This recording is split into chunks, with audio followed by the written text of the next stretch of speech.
Então vamos começar aqui a nossa quarta aula desse curso de Física Moderna 2. Hoje a gente vai aplicar a equação de Schrödinger no átomo de hidrogênio. A gente não vai terminar a dedução hoje, é uma dedução bem longa. E é uma aula que ela é muito importante do ponto de vista histórico, porque lembra que eu falei para vocês que quando você tem uma teoria, ela tem que conseguir reproduzir dados experimentais, e isso que a gente vai ver hoje na próxima aula. A gente vai ver que utilizando a equação de Schrödinger para o átomo de hidrogênio, a gente consegue obter os resultados experimentais que já eram conhecidos na época. Então, fazendo essa dedução aqui, a gente mostra que de fato a equação de Schrödinger é muito poderosa. A dedução que eu vou fazer, você não precisa saber ela de cor, não precisa reproduzir ela, você vai ver que tem várias etapas, ela é bem longa, mas eu vou chamar a atenção de você quando a gente começar a falar dos números quânticos, número quântico principal, número quântico magnético, e assim por diante, porque essa sim é a parte importante. A gente vai ver que vai ter relação até com aquela química que você viu lá no ensino médio há muito tempo atrás. Então é muito importante essa dedução, mas de novo, a não ser que seu professor cobre de você, eu não cobro, não precisa saber de cor. Já aquelas partes, poço quadrado infinito, unidimensional, tridimensional, aí sim, aquela conta você precisa saber fazer. Aqui do átomo de hidrogênio, a não ser que seu professor peça para você saber de cor, não precisa saber porque as contas são bem longas aqui, tá? Mas é muito legal que você veja essa dedução pelo menos uma vez na vida para você entender uma das aplicações aqui da equação de Schrödinger. E lembrando que é um dos únicos problemas que a gente consegue fazer de maneira analítica, que a gente consegue obter a resposta exata. As outras, para a maioria das aplicações, a gente só consegue fazer de maneira numérica, então você tem que fazer uma aproximação computacional. Então, uma dedução bem bonita aqui, mas para a gente começar ela, a gente vai precisar da equação de Schrödinger em coordenadas esféricas. Então, vamos lá, equação de Schrödinger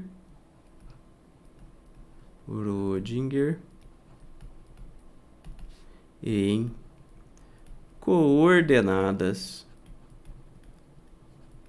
esféricas. Por que a gente vai utilizar coordenadas esféricas? Se a gente pensar num átomo, não precisa nem ser um átomo de hidrogênio, ele tem uma simetria esférica, ele é uma esfera, se você imaginar. E aí as coordenadas esféricas vão ajudar a gente. Precisaria ser coordenadas esféricas? Não precisaria, mas já vamos ver o motivo do porquê. Para a equação do Schrödinger que a gente vai fazer, a gente vai ter que utilizar as coordenadas esféricas. Já vou explicar para vocês por que isso. Mas vamos voltar mais um pouco atrás nas últimas aulas. Eu falei para vocês que se a gente conhecesse o potencial, a gente conseguia resolver a equação de Schrödinger, a gente conseguia encontrar a função de onda. Eu mostrei para vocês que a única variável que a gente... Não é a única variável, né? A única coisa extra que a gente ia colocar no nosso problema era esse potencial. Então, se a gente sabe o potencial, a gente consegue resolver a equação de Schrödinger, a princípio, né? Pode ser que seja só de maneira numérica, mas aí fica uma equação e uma incógnita só. Então, se a gente consegue resolver... Se eu te dou o potencial, você consegue encontrar a função de onda. Basicamente, essa é uma das mensagens das últimas aulas. E quando eu tenho um átomo, tipo um átomo de hidrogênio, como que eu imagino ele aqui? Ó? Eu vou ter um núcleo atômico positivo e eu vou ter um elétron aqui em algum lugar. Tá? É uma nuvem eletrônica, estou colocando aqui aproximadamente... Olha lá o modelo de Bohr, só para... É mais fácil de entender o modelo de Bohr, tá? Mas a gente já sabe que não é assim, não, ele não fica girando ao redor do núcleo. Mas o que a gente tem? A gente tem cargas positivas e cargas negativas. E aqui a gente tem essa simetria esférica. Se eu quiser escrever esse potencial elétrico, eu vou lembrar lá de Física 3. E esse V de R, como que ele vai ser? Ele vai ser 1 sobre 4π ε0. A carga Q1 vezes a carga Q2 dividido pela distância entre elas. Esse é o potencial elétrico de uma maneira genérica que a gente aprendeu lá em Física 3. Se a gente aplicar para o nosso problema, o que vai acontecer? Ó? Eu vou ter V de R igual a 1 sobre 4π ε0. E aí a carga do núcleo, eu posso colocar ela como um número Z. Eu não preciso ter só um próton aqui, eu posso ter vários prótons. Eu vou ter Z prótons. Então são Z vezes a carga do próton, que é o Ezinho, né? Carga fundamental, vezes a carga do elétron. A carga do elétron é o negativo do Ezinho, né? Dividido por R. Então, reescrevendo, isso aqui vai ficar assim, ó, V de R igual a 1 sobre 4π, ε0, tem um sinal de menos aqui, Z² sobre R. Então, esse é o potencial que eu dou para vocês para um átomo com um elétron só, tá? Só pode ter um elétron aqui no caso, mas pode ter quantos prótons que você quiser. No caso daqui, que a gente vai fazer o átomo de hidrogênio, a gente vai utilizar Z igual a 1. Então, esse Z vai virar 1 porque eu só vou ter um próton aqui no núcleo atômico, não vou ter mais. Senão não seria hidrogênio, seria hélio, carbono, oxigênio e assim por diante. Como que a gente pode reescrever essa equação aqui? A gente pode reescrever essa equação do potencial em coordenadas retangulares. O que eu quero dizer com isso? A gente pode escrever o V como uma função de x, de y e z, porque estou colocando em função dessa distância aqui r. Mas aqui não está em coordenadas retangulares, que a gente está mais acostumado a trabalhar, que é o x, y, z. Ele está em coordenadas ou polares ou coordenadas esféricas, esse rzinho aqui. Mas eu posso reescrever isso aqui fazendo ele numa dependência das coordenadas retangulares. Como é que vai ficar? 1 sobre 4π ε0 vezes z ao quadrado. Vamos só trabalhar com hidrogênio, então esquece esse z por um pouquinho. E esse r, como que ele é? É só você utilizar o teorema de Pitágoras, x ao quadrado mais y ao quadrado mais z ao quadrado.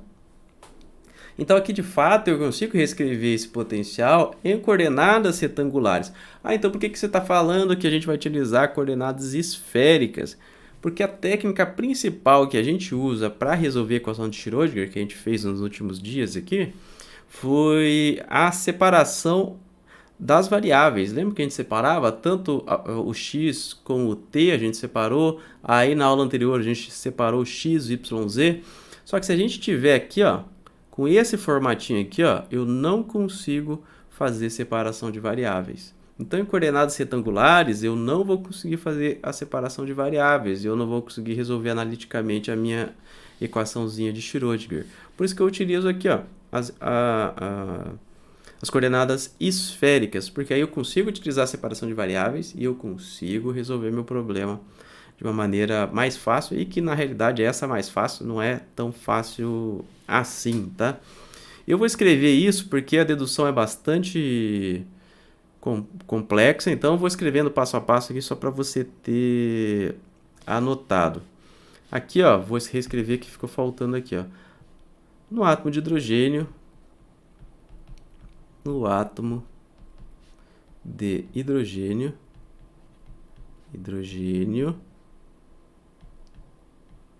vírgula, temos um potencial do tipo,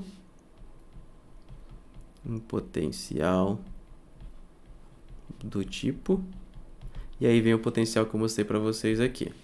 Então, só estou reescrevendo para você anotar aí, para você não se perder quando você for rever as suas anotações. E aí, se a gente está falando aqui de coordenadas retangulares, vamos escrever aqui, ó, em coordenadas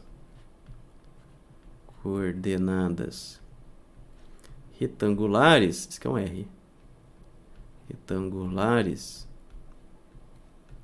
não é possível fazer separação de variáveis. Separação de variáveis. Mas em coordenadas esféricas é. Coordenadas esféricas é possível. É possível.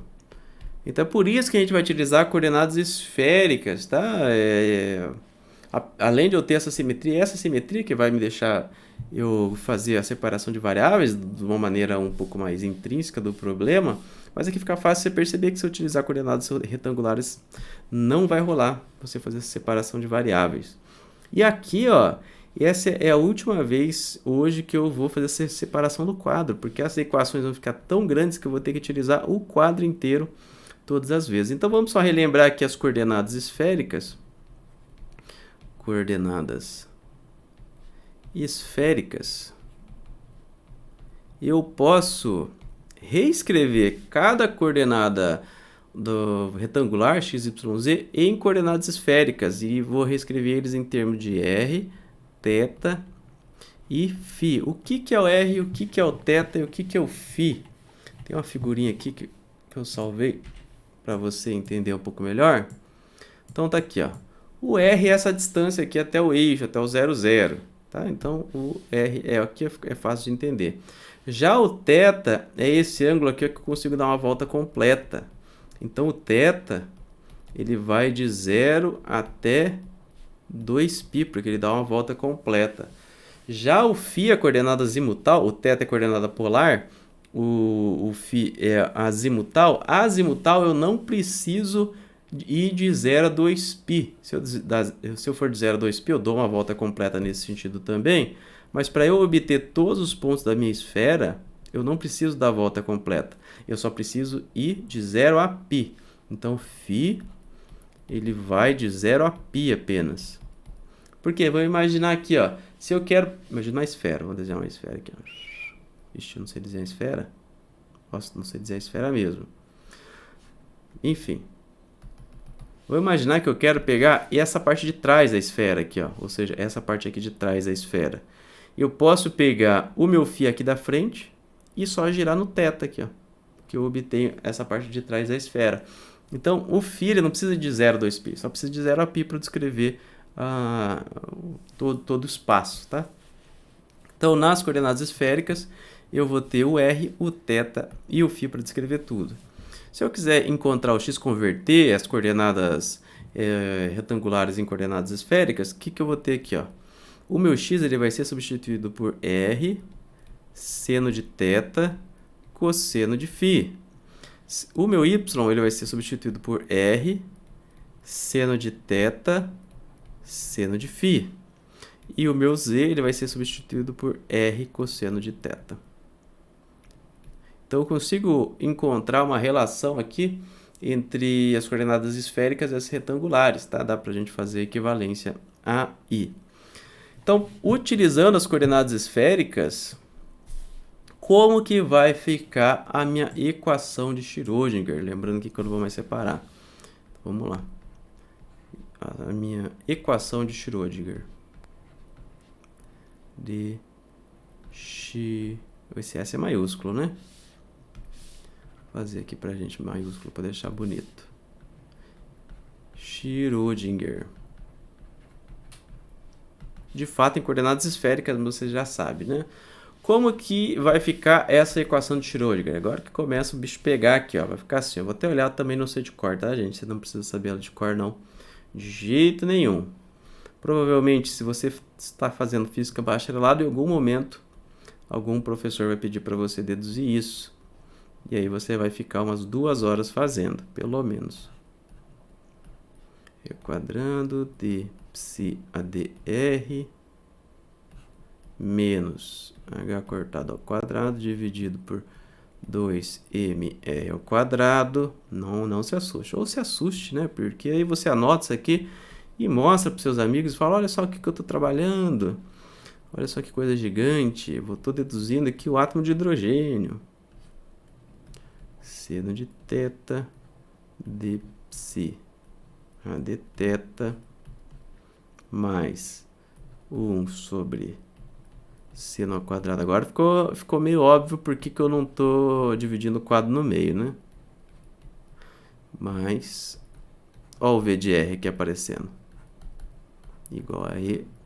Lembrando que esse aqui é só independente do tempo, tá? O tempo a gente já mostrou que se o V é constante no tempo, o V não muda com o tempo, e o que acontece de verdade, as cargas elas não mudam conforme o tempo passa, então o V de R vai ser sempre o mesmo, independente do tempo que eu estou, ele só muda se eu mudo minha região no espaço.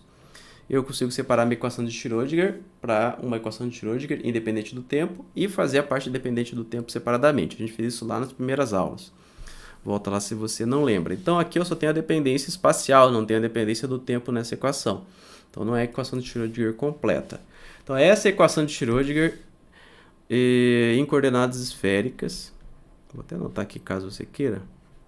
Coordenadas esféricas independente do tempo. Olha que equação bonita aqui. E aí, o que a gente vai fazer? A gente, para resolver essa equação, a gente vai fazer uma separação de variáveis. A gente vai deduzir essa equaçãozinha pequena aqui, ó. Essa é a equação que a gente vai resolver. Lembrando que a gente não vai terminar nessa aula aqui. Já ficou bem óbvio porque a gente não vai conseguir terminar, né? Olha o tamanho da equação. Mas a gente vai resolver ela por separação de variáveis. Separação de variáveis. Como cada uma dessas coordenadas é independente, esse meu psizão, que eu posso chamar ele, que ele é uma função de r de θ e de φ. Opa, de φ.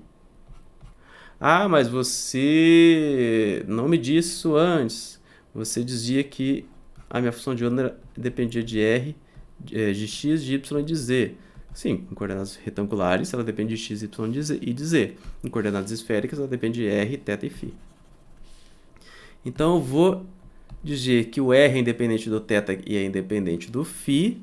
E aí eu vou reescrever minha equação em uma parte radial, em uma parte polar e uma parte azimutal. Então eu estou dizendo que essa minha função de onda ela pode ser separada por uma função que só depende do r, que é a parte radial. Vai ter uma parte aqui, ó, que vai ser a parte polar. E vai ter uma parte que é a parte azimutal. Azimutal. O que eu vou fazer agora? Eu vou substituir onde tem o meu psi, eu vou substituir por essas três funções aqui. E eu vou omitir a dependência aqui das variáveis, porque só você consultar, você já sabe qual função é de qual variável. O Rzão é da variável Rzinho, o F é da variável θ e o G é da variável φ, do φzinho. Lembrando que essa aqui não é a parte temporal, tá? É só porque nas coordenadas esféricas a gente usa o φ também. Como que vai ficar a minha função, a minha equação de Schrödinger agora? Ela vai ficar assim, ó. Menos h cortado ao quadrado dividido por 2m, 1 sobre r ao quadrado, d a dr, r ao quadrado. Ah, pode cortar esse r com esse r? Não pode, porque ele está dentro da derivada aqui, ó. Tem que derivar ele primeiro, você não pode jogar ele aqui para fora. Vezes, cadê aqui só para não errar? Vezes a derivada parcial de r, f e g em relação a r. Aqui você já imagina que eu vou fazer depois.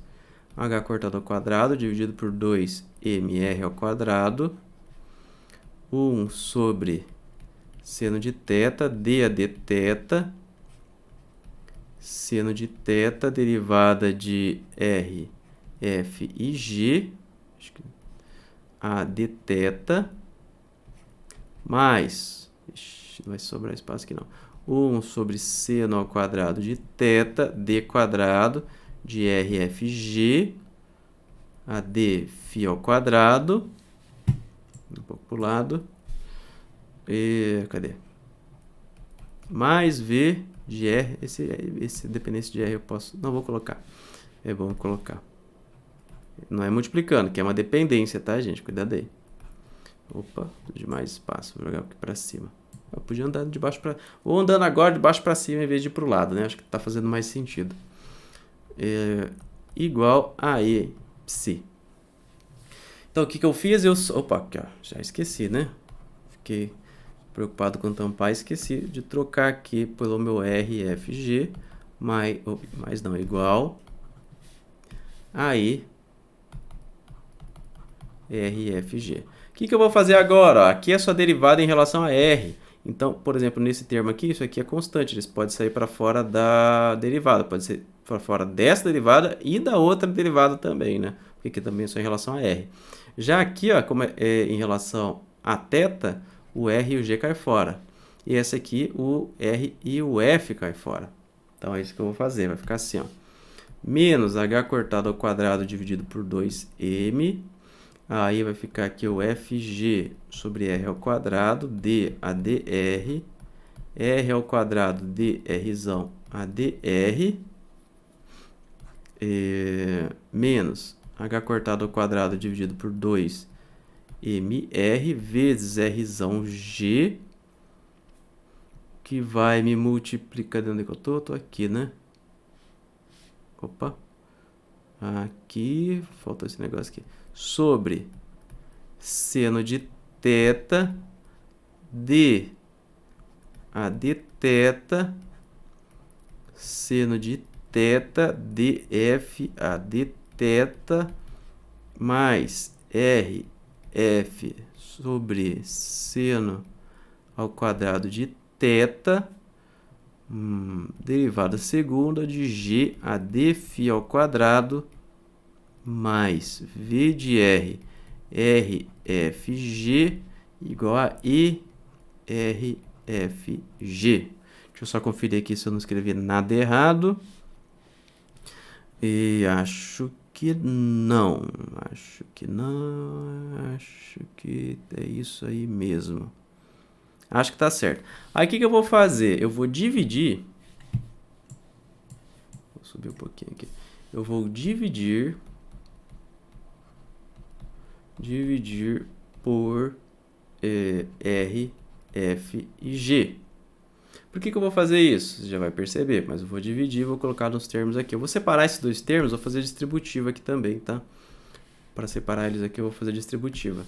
Então, vai ficar assim, ó, menos h cortado ao quadrado dividido por 2m, fg dividido por r, f, g, r ao quadrado, d a dr, r ao quadrado, dr a drzinho, menos h cortado ao quadrado dividido por 2mr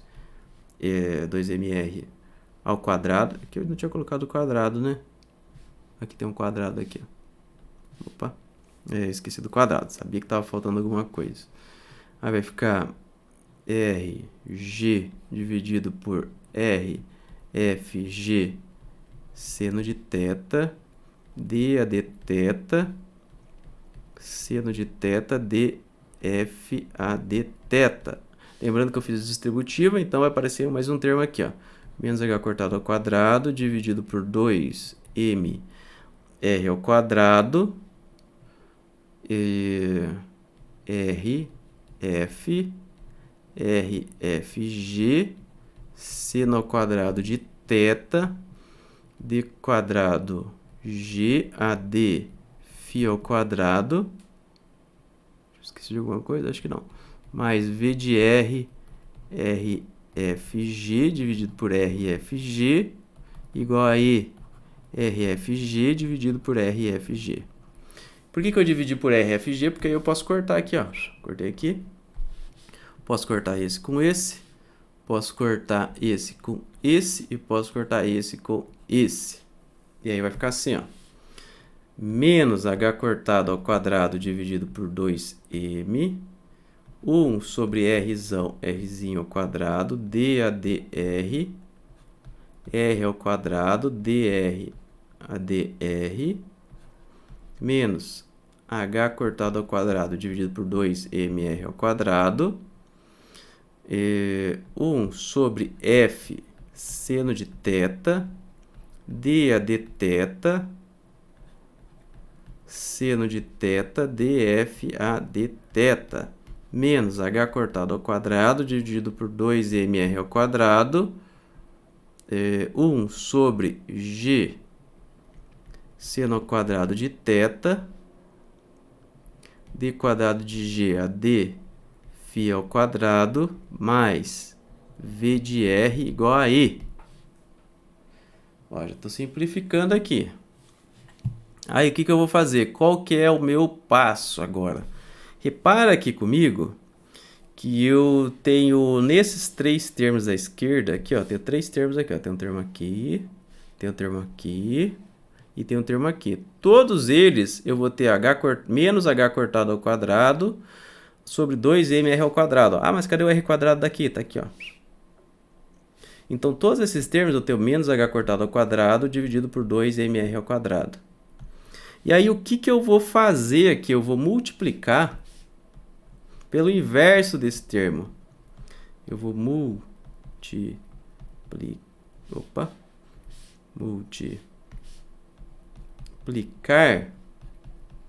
por menos 2mr ao quadrado dividido por h cortado ao quadrado. Porque daí eu vou cortando quase tudo aqui, ó.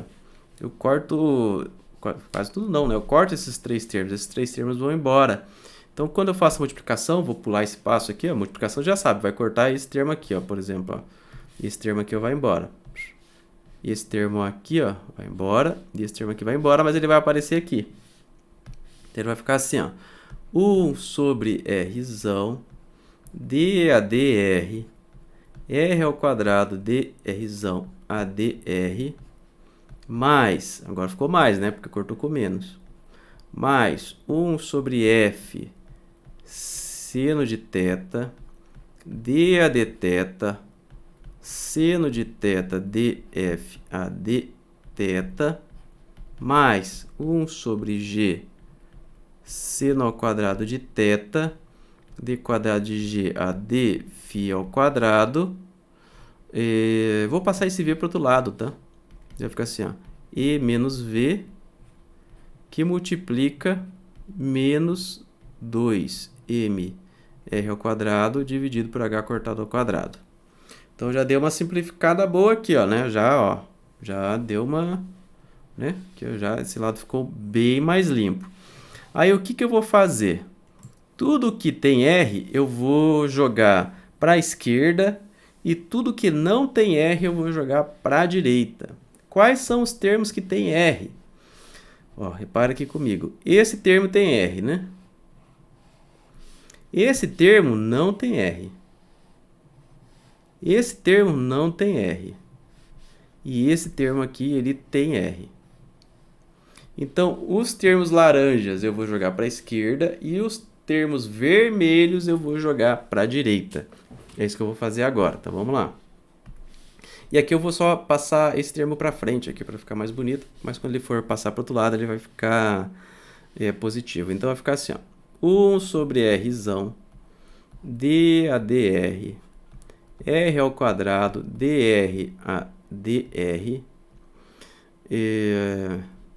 mais 2mr ao quadrado sobre h cortado ao quadrado, que multiplica E menos V, igual a menos 1 sobre F, opa, o seno de θ é embaixo, né? Seno de θ, dθ, seno de θ, dF a dθ, menos 1 sobre G, seno ao quadrado de θ, dθ G a d φ ao quadrado. O que eu estou fazendo aqui? Eu estou fazendo a minha separação de variáveis. Repare que agora desse lado aqui, ó, eu só tenho dependência em Rzinho. Já desse lado os termos ainda estão misturados, ó, porque esse termo aqui ó, da direita, ele tem tanto θ quanto ele tem φ. Então ele não está separado ainda, então por isso que eu já não posso parar aqui. Mas eu já posso dizer que esses dois termos, é um passo intermediário, eu posso dizer que esses dois termos aqui ó, foram separados. Esse e esse foram separados porque eu joguei o R para fora. Aí eu vou chamar essa parte aqui da esquerda, como ela só depende de R, eu vou chamar ela de parte radial. Parte radial. E essa parte da direita vai ser a parte angular. Angular. E eu vou resolver elas de maneira independente. Lembra como que era o truquezinho quando eu conseguia separar uma variável? Eu dizia que cada um dos lados era igual a uma constante. E tem que ser a mesma constante, porque como o lado da direita não depende de R, e o lado da esquerda não depende de θ e nem de φ, para essa igualdade ser verdade, para isso aqui ser verdade, a única maneira de ser verdade sempre é que esse lado é igual a uma constante, esse lado aqui é igual a uma constante, e esse lado é igual a mesma constante. O que eu quero dizer? Vou escrever aqui para vocês verem aqui, ó. Então, eu vou ter, ó, 1 sobre Rzão d a drzinho, r ao quadrado drzão a drzinho, mais 2m r ao quadrado a h cortado ao quadrado e menos v. Eu estou falando para vocês que isso aqui é igual a uma constante qualquer, vou chamar essa constante aqui de a. Já a outra parte, menos 1 sobre f seno de θ de AD θ, seno de θ df AD θ, menos 1 sobre g seno ao quadrado de θ d quadrado g AD φ ao quadrado. O que é isso aqui? Isso aqui tem que ser igual à mesma constante A. Então, agora eu tenho duas equações diferentes e eu vou resolver elas separadamente. Primeiro, eu vou trabalhar aqui só com a equação de baixo, tá? Eu vou separar a parte azimutal, aqui tem a parte azimutal e a parte polar. Eu vou separar, vou trabalhar um pouquinho mais com a parte angular, porque eu posso separar ela mais um pouquinho. Então, deixa ali a parte radial descansando por um tempo, a gente vai voltar nela só na próxima aula, a gente vai trabalhar aqui só com essa parte angular. O que a gente vai fazer com ela aqui? Ó? A gente vai tentar separar as variáveis de novo, a gente vai tentar separar o θ do φ. Como que eu vou fazer isso? Eu vou multiplicar por seno ao quadrado de θ, então eu vou multiplicar, mas lembra que eu só estou trabalhando com essa daqui, tá? Essa aqui você deixa anotado como parte radial, a gente vai ver isso só depois, não mexe nela agora. Então vamos lá, eu vou multiplicar por seno ao quadrado de θ. Aí o que vai acontecer com multiplicar por seno ao quadrado de θ? Vai ficar assim, ó, menos seno ao quadrado de θ sobre f seno de θ vezes d AD θ seno de θ df AD θ menos seno ao quadrado de θ sobre g seno ao quadrado de θ d quadrado g AD φ ao quadrado igual a A multiplicando, vezes seno ao quadrado de θ. Seno ao quadrado de θ. E aí a gente pode cortar aqui algumas coisas, né? Esse quadrado a gente corta com esse aqui, e esse seno ao quadrado, seno inteiro, né? Eu corto pelo outro. Uma coisa que eu não fiz aqui em cima que eu poderia ter feito é a derivada parcial ela vira derivada total aqui, né? Porque eu só estou derivando em relação a R, mas a minha variável só depende de R mesmo. Então, ela é equivalente à derivada total. Vou substituir aqui, só estou chamando a atenção para caso você olhe depois. Então, vai ficar menos seno de θ sobre f, d AD, ó, derivada total, né? Não derivada parcial. D AD θ, seno de θ, df AD θ, menos 1 sobre g, d quadrado g AD φ ao quadrado igual a A seno ao quadrado de θ. Vamos analisar nossos termos. Esse termo aqui ele depende só da parte polar, ele só depende da parte de θ. Esse aqui também. E esse outro termo, ele depende só da parte azimutal. Então, eu posso fazer o mesmo procedimento de novo. Vou separar eles, vou jogar o que está em azul para a esquerda e o que está em vermelho para a direita. Então, ele vai ficar assim, ó. Menos... vou fazer de preto, né? Não perder o esqueminha. 1 sobre g, d quadrado g AD φ ao quadrado igual a A seno ao quadrado de θ mais seno de θ sobre f d AD θ seno de θ df AD θ. É isso? É isso aí. Usualmente, a gente só troca o sinal aqui, tá? Multiplica os dois lados por menos 1. Só para deixar esse lado da esquerda mais limpo, tá? Mas é equivalente se não multiplicasse por menos 1. Então, eu vou multiplicar tudo por menos 1, não vou reescrever de novo. Só para poupar tempo. Então, vai aparecer o menos aqui e vai aparecer o menos aqui. E aí, de novo, agora a gente tem separado as nossas variáveis aqui. A gente tem a parte azimutal aqui, ó. A gente tem só essa parte que só depende de φ, parte azimutal. E a parte polar aqui, ó, que é essa parte aqui, ó, que ela só depende de θ. Depende de θ, que é a parte polar. E aí, pela quarta ou quinta vez, eu acho que a gente já está fazendo isso, a gente vai dizer que cada parte separada aqui que eu fiz, a verdinha depende de, ela é igual a uma constante, a parte azul é igual a outra constante. A gente vai fazer isso. Então vamos lá. Vamos escrever. Ó, de novo. Como essa parte da esquerda só depende de φ e essa parte da direita só depende de θ, cada uma delas é igual a uma variável, a uma constante, desculpa, não uma variável. Cada uma delas é igual a uma constante, essa constante é a mesma tanto para o verde quanto para o azul. Então vamos lá escrever, vai ficar assim, ó.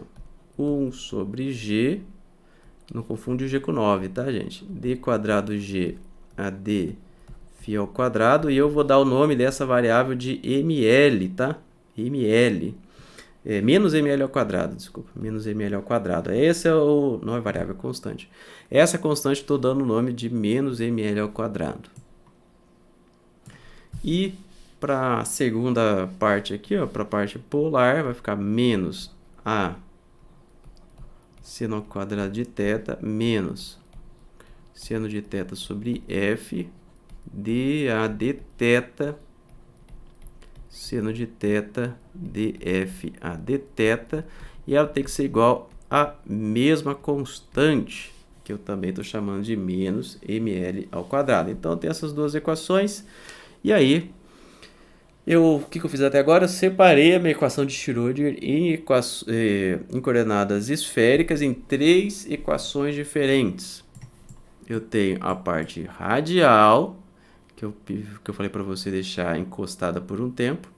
Então, eu tenho essa parte radial. E eu tenho essa parte azimutal. Aqui, ó. E eu tenho a parte polar. Então, fiz a minha separação de variáveis. Agora, eu tenho 3 equações, cada uma delas dependendo de uma variável diferente. Eu vou até escrever a parte radial aqui, só para ficar mais bonitinho, as 3 aqui, ó. Então, até a parte radial, que é 1 sobre r, dA dr, r ao quadrado, dr a drzinho, mais 2mr ao quadrado dividido por h cortado ao quadrado, que multiplica e menos v igual a a. Essa é a minha parte radial. Então, são essas as 3 equações. Está separada a minha equação de Schrödinger em coordenadas esféricas, e aí eu tenho que resolver cada uma dessas equações separadamente. A primeira que a gente vai resolver é a mais simples. Olhando aqui, você já bate o olho, você já sabe qual é a mais simples. A mais simples é a verdinha aqui, né? A parte azimutal. Então, vamos resolver ela primeiro. Então, lá, número 3, resolvendo φ. Resolvendo φ, que é a parte azimutal. Reescrevendo aqui a equação, a gente tem que resolver essa equaçãozinha aqui, ó, né? 1 sobre g, d quadrado g a dφ ao quadrado, igual a menos ml ao quadrado. Aí, o que eu vou fazer? Eu vou passar o g multiplicando. Vai ficar assim, ó. Vou escrever aqui melhor, desse lado. d quadrado g a dφ ao quadrado é igual a menos g, ou melhor, menos mlg, vou escrever. L ao quadrado vezes o g. E aí a gente volta naquela solução do MHS, do movimento harmônico simples. Eu poderia reescrever essa equação em A cosseno mais B seno, mas é que ela não é a única maneira de eu escrever a solução dessa equação, tá? Nesse caso, essa equação diferencial, a solução que faz mais sentido para a gente aqui, que vai trazer para a gente resultados de maneira mais óbvia, em vez de ser aquela A cosseno mais B seno, vai ser escrita da seguinte forma aqui. Eu vou dizer para você que G vai ser igual a I elevado a M φ. Essa é uma das soluções dessa equação diferencial aqui, tá? A cor que eu estou usando, verde. Então, encontrei o meu g aqui, ó. Encontrei a minha função g. Esse ml, né? Não podemos esquecer, não é só m, é ml. E aí eu posso trabalhar um pouco com essa equação para eu dizer para vocês o que quer dizer esse ml aqui.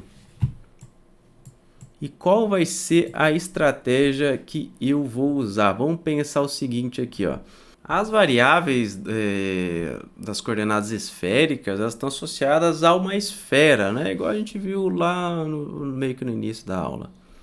Então, apesar de eu ter falado para vocês que a coordenada azimutal, tudo que eu precisava dela era ir de 0 a π, varrer ela de 0 a π, que eu conseguia descrever todos os pontos do espaço, isso continua sendo verdade, mas percebe que se eu andar com ela mais π aqui, ó, eu tenho que parar exatamente no mesmo lugar. Então, cada vez que eu somo 2π nessa variável azimutal, o que tem que acontecer? O resultado tem que ser o mesmo, porque eu estou na mesma posição. E o que eu estou querendo dizer para vocês? Eu estou querendo dizer para vocês que se eu pegar a função g, que depende do φ, ela tem que ser igual a uma função g de φ mais 2π, ou 4π, ou 6π, e assim por diante, porque eu dou uma volta completa, e aí tem que ser a mesma coisa. Então, reescrevendo dessa maneira que a gente tinha encontrado, eu tenho que... não precisa de g, peraí. Eu tenho que e elevado a i ml φ tem que ser igual a e elevado a i ml φ mais 2π. E aí eu posso utilizar aqui a propriedade do exponencial e eu posso escrever isso assim, ó, e elevado a i ml φ igual a e elevado a i ml φ vezes e elevado a i ml vezes 2π. Ou seja, para isso ser verdade, o que eu tenho que ter? Eu tenho que ter que esse valor aqui, ó, tem que ser igual a 1. Isso aqui tem que ser igual a 1. Ou seja, o que eu encontrei? Que e elevado a i ml vezes 2π tem que ser igual a 1. Agora vamos relembrar lá da fórmula de Euler, que me diz como eu posso escrever esse exponencial imaginário em termos de seno e cosseno. O que dizia a fórmula de Euler para a gente? E elevado a iα é igual a cosseno de alfa mais i seno de alfa. Ou seja, esse e elevado a i ml vezes o 2π, ele pode ser escrito como cosseno de 2π ml mais i seno de 2π ml. Isso aqui tem que ser igual a 1, que foi o que a gente encontrou aqui, ó, essa solução roxinha aqui. Então, esse cosseno e esse seno tem que ser igual a 1. E quando que isso vai ser verdade? Vamos pensar aqui, ó, quando que isso vai ser verdade? Se o ml for 0, o que vai acontecer? ml igual a 0, o que vai acontecer? Eu vou ter que... esse termo aqui vai ser cosseno de 0. E o outro vai ser seno de 0. Seno de 0 é 0, esse termo vai embora, e o cosseno de 0 é 1. Então, dá certo. ml, se ml for igual a 0, dá certo. Então, ml igual a 0, não necessariamente. Eu posso ter outras soluções. Se você reparar, ó, esse termo na direita do seno, ele sempre vai ter que se anular. Por que ele tem que sempre se anular? Porque não tem nada imaginário aqui, ó. Não tem. Então, esse seno sempre vai ter que se anular. Como que eu posso fazer ele se anular? Se o argumento aqui do seno ele for múltiplo de 2π, for 2π, 4π, ele vai se anular. Concorda comigo? Porque eu sempre vai estar no zero. Já se eu for desse outro lado aqui, ó, se o cosseno for múltiplo de 2π, ele também não vai se anular. Ele também vai ter o valor único que vai ser 1. Então, sempre que, se o ml for 1, for 2, for 3, for um número inteiro, esse termo vai embora e o cosseno vai ser 1. Então, o ml ele pode ser igual a 1, 2, 3 e assim por diante. São as únicas soluções? Também não, porque o número negativo também vale. Então, nesse caso, o ml pode ser menos 1, menos 2, menos 3 e assim por diante. Então, beleza, ó. O que a gente encontrou aqui? A gente encontrou que esse meu número quântico ml, ele pode ser igual a 0, pode ser igual a mais ou menos 1, mais ou menos 2, mais ou menos 3 e assim por diante. Esse ml, que depende só da parte azimutal, que ele vai definir na realidade a parte azimutal, mas ele também aparece ali na parte polar, tá? Lembra que o ml também faz parte da parte polar. Na parte polar eu tenho tanto o A quanto o ml. Depois a gente vai ver o que é o A.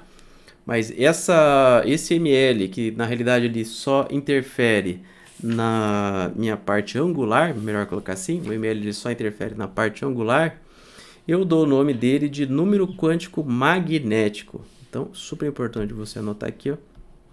O ml, eu chamo ele de número quântico magnético. E a gente descobriu quanto que ele vale. Ele vale de 0, menos 1, 1, 2 e assim por diante, tá?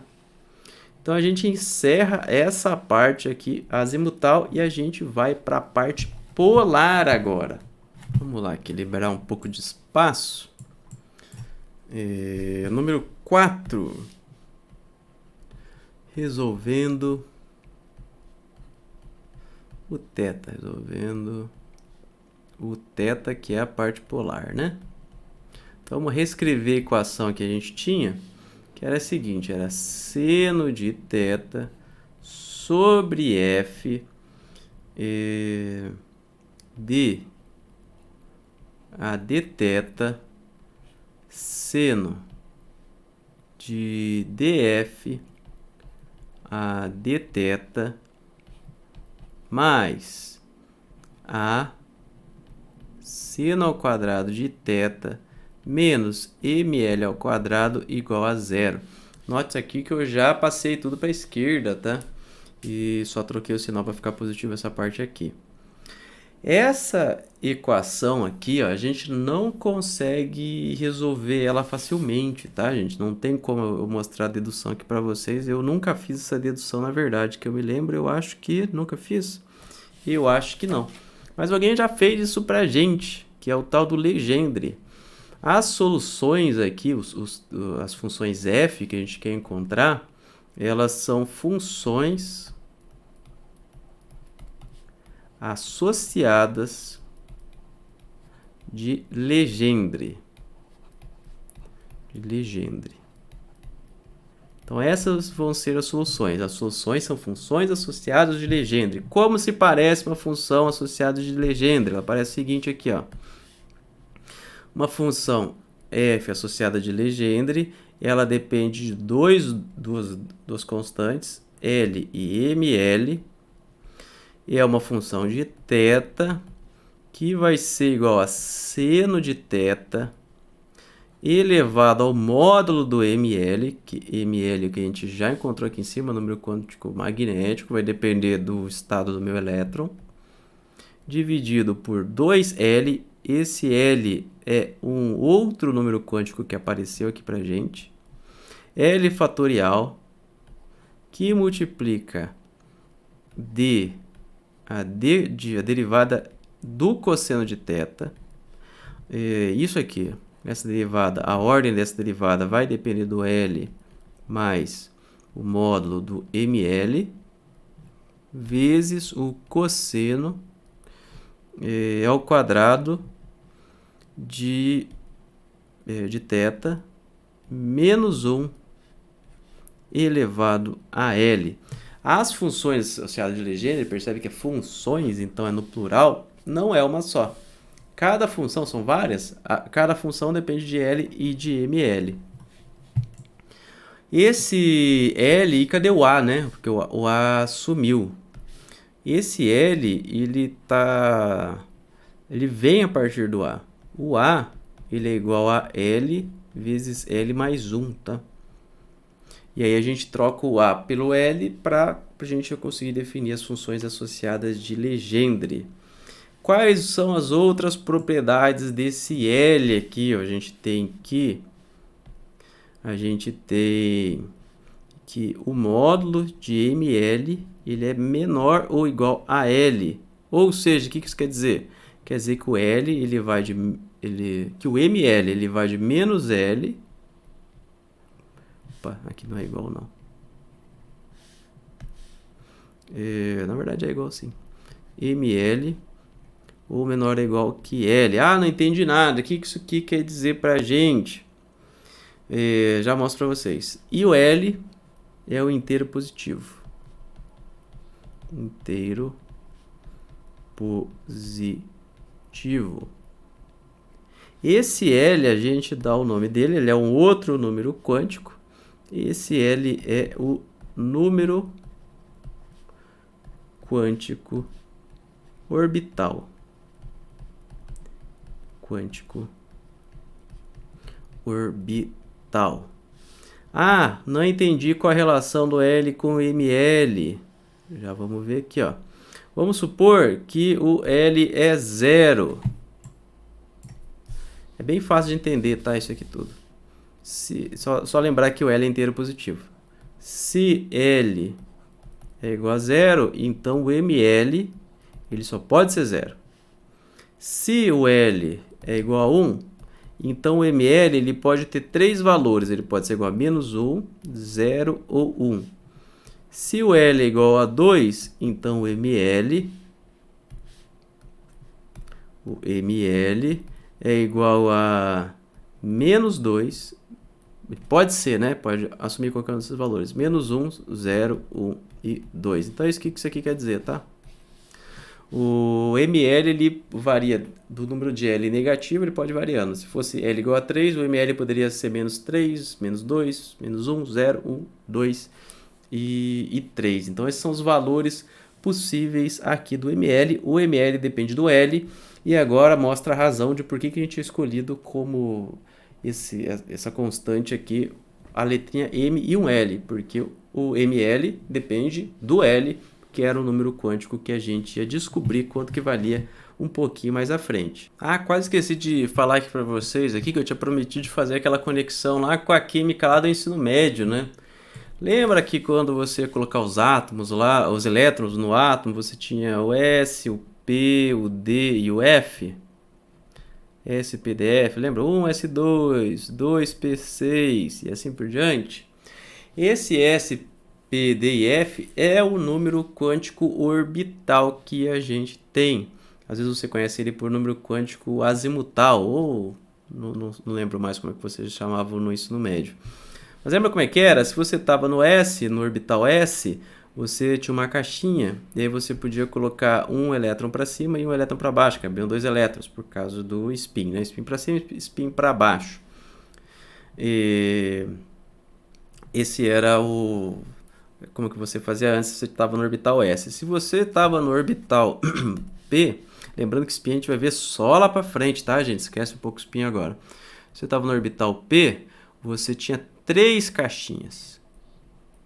E aí você podia colocar para cima e para baixo, para cima e para baixo, para cima e para baixo, para cima e para baixo. Cabiam 6 elétrons, 1s2, 2p6, por exemplo.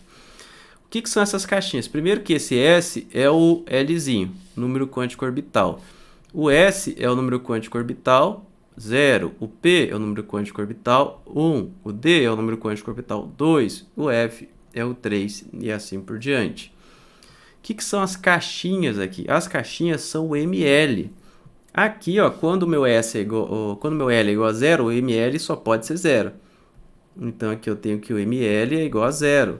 Aqui, ó, quando o L é 1, eu posso ter que ml é igual a menos 1, 1 e 1, menos 1, 0 e 1.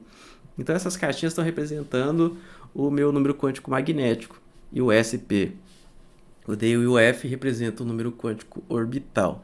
É daqui que vem o SPDF. Lá da química a gente só troca o nome, mas é mais ou menos a mesma coisa, tá, gente? Então olha aqui, o que a gente deduziu vale lá para a química que você viu lá do ensino médio. Aí o que a gente vai fazer? A gente vai unir a função azimutal com a função polar. Então, o número 5, que são os harmônicos esféricos. Harmônicos esféricos. Já digo o que é isso. Esféricos. O que a gente quer fazer? A gente quer fazer a junção de f. Lembra que o f é uma função de θ com o g, que é uma função de φ. Quando a gente faz essa junção de f com g e faz a normalização, tem que normalizar as funções, né? Normalização. As funções que aparecem são os harmônicos esféricos. Então, a solução dessa parte angular são os harmônicos esféricos. Lembra que eu tinha uma parte radial e uma parte angular?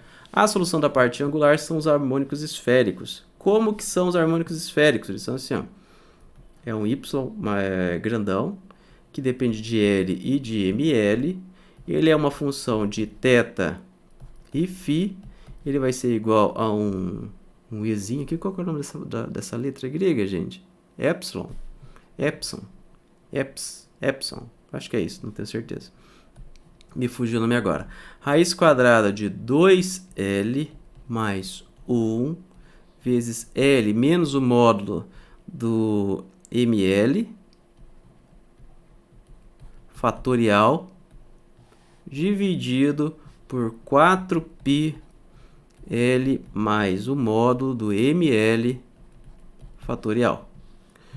Raiz quadrada de todo mundo. Aí você multiplica por uma função associada de Legendre, que depende de L e de ML. E essa função associada de Legendre ela depende só de θ. Vezes a minha função azimutal, que só depende de ML, é uma função de φ.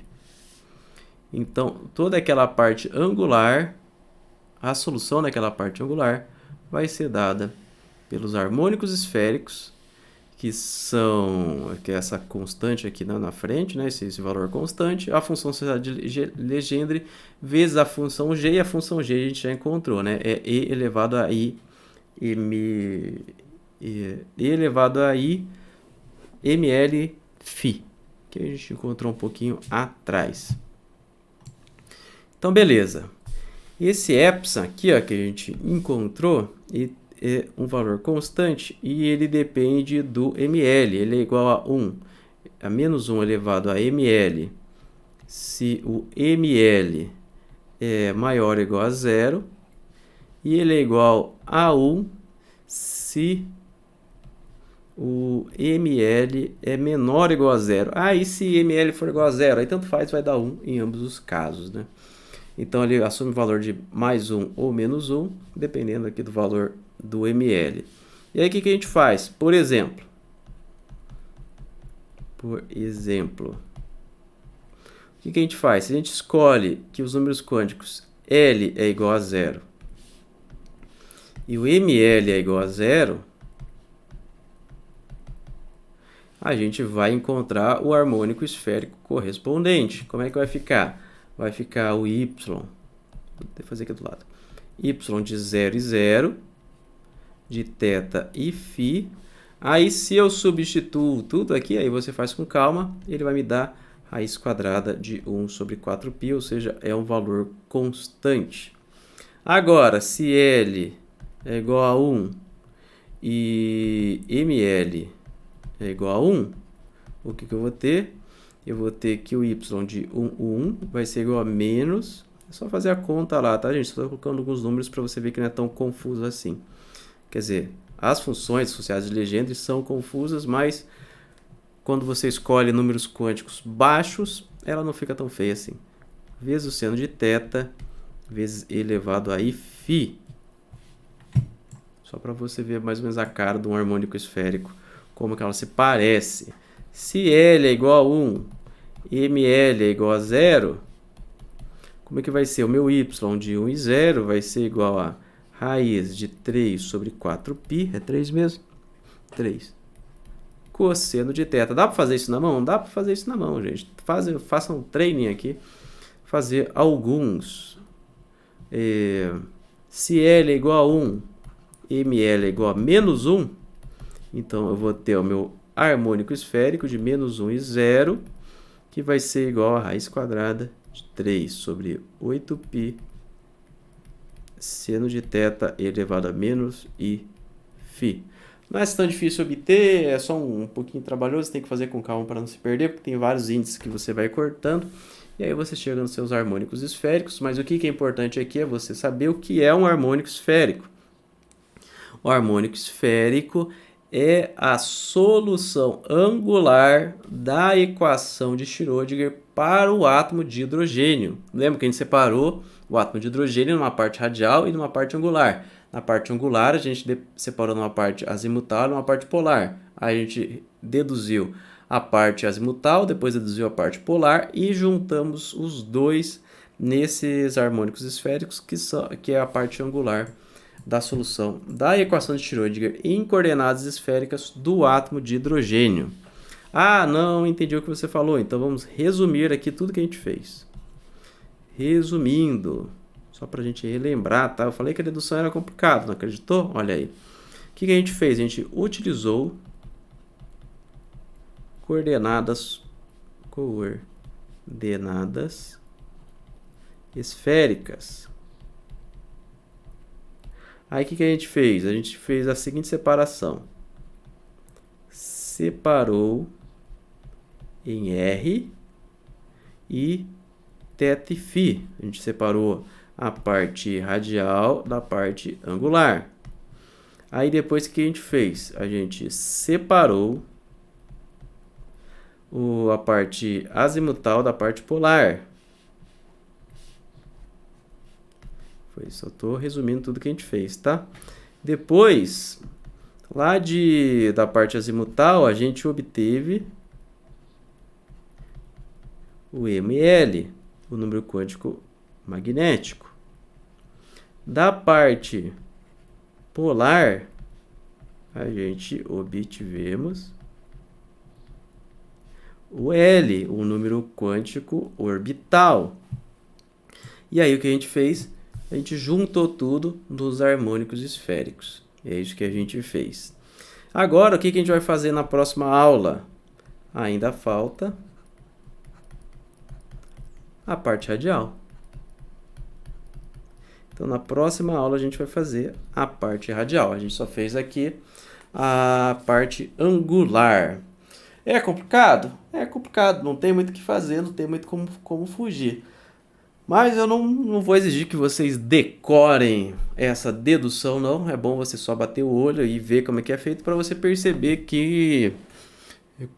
como que faz essa dedução aqui, essa dedução histórica do átomo de hidrogênio utilizando a equação de Schrödinger. E até a próxima aula que a gente vai resolver a parte radial dessa equação de Schrödinger.